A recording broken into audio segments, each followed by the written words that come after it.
ગત ગુરુવારની રાત્રે આણંદના નવલી ગામ નજીક ભયાનક અકસ્માત સર્જાયો હતો, જેમાં દારૂ પીને પૂરપાટ ઝડપે કાર ચલાવનાર જેનિસ પટેલે માર્ગ પર આગળ જતા બે બાઇક અને સામેથી આવતી બે બાઇકને અડફેટે લઈ 8 વ્યક્તિને કચડી હતી, જેમાં 4 લોકોના ઘટના સ્થળે જ મોત નીપજ્યા હતા। એ અકસ્માતનો કાળજું કંપાવી દેતો વિડીયો સામે આવ્યો છે।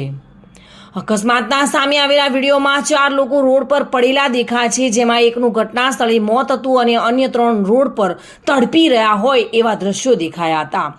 વિડીયોમાં જોવા મળે છે કે એક યુવતી લોહી લુહાણ અવસ્થામાં પોતાના મિત્રને વળગીને ધ્રુસકી રડી રહી હતી, જોરથી બોલી રહી હતી। બીજી તરફ અકસ્માત બાદ મદદે આવેલા અન્ય વાહન ચાલકો પણ ઘટના સ્થળના દ્રશ્યો જોઈ હચમચી ઉઠ્યા હતા અને તાત્કાલિકપણે યુવતી અને અન્ય ઈજાગ્રસ્તોને હોસ્પિટલ ખસેડવા માટે પોલીસ અને એમ્બ્યુલન્સના કર્મચારીઓની મદદ કરી રહ્યા હતા।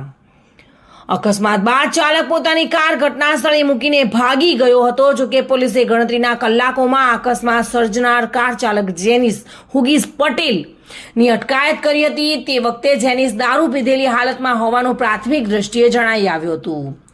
આણંદ જનરલ હોસ્પિટલમાં જેનિસનું બ્લડ સેમ્પલ લેવડાવી તપાસ કરાવતા તે દારૂ પીધેલી હાલતમાં હોવાનું સ્પષ્ટ થયું હતું, જેથી પોલીસે આ ગુનામાં સહઅપરાધ, મનુષ્યવધ અને પ્રોહિબિશન સહિતની કલમનો ઉમેરો કરી તેની કાયદેસરની ધરપકડ કરી હતી અને કોર્ટમાં રજૂ કર્યો હતો। કોર્ટે તારીખ 6 ફેબ્રુઆરી સુધીના રિમાન્ડ મંજૂર કર્યા હતા। આજ રોજ રિમાન્ડ પૂર્ણ થતાં આરોપીને કોર્ટમાં રજૂ કરવાની તજવીજ હાથ ધરવામાં આવી હતી।